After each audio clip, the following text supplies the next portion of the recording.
Hürmetli vatandaşlar, bugünkü leksiyamızda başlayımız. Import-eksport o'xshashda tuvallab ketdi.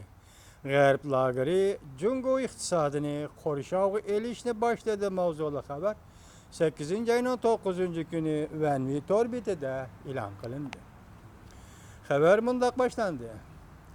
Jungo tashqi savdo ahvolining tuvallab ketishi.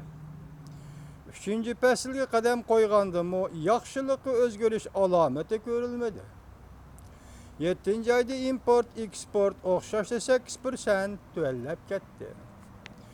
Universal matbuotlarning 8-oyning 9-kunidagi xabariga asoslanganda 7-oyda import-eksport savdo ko'rsatkichi 5 oy uda tuvallab 2015-yili 3-fasldami o'xshashli bo'ldi.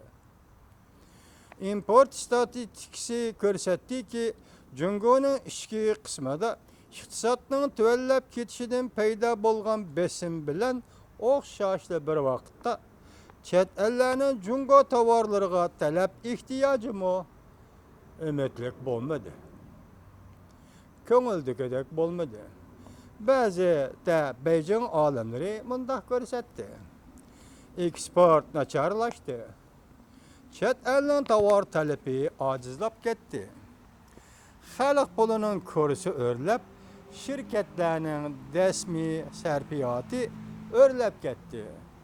Ichki ehtiyojni o'stirish siyosati tuzildiki, lekin tashqi savdoni yo'lash, qo'llash siyosati tuzilmadi.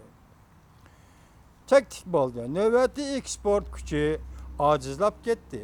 Chet el savdosiga tayinib iqtisodni gullantirish yo'li endilikda Jungoda oqmaydigan bo'ldi. Iqtisodiy chekinish paydo bo'lgan besim eg'irlashib ketdi. Bu Jungoning ichki qismida yoki markaziy komiteti qandaq inkas qo'zg'aydi? Hozir kishilar diqqat qilayotgan bir nuqta bo'lib qoldi.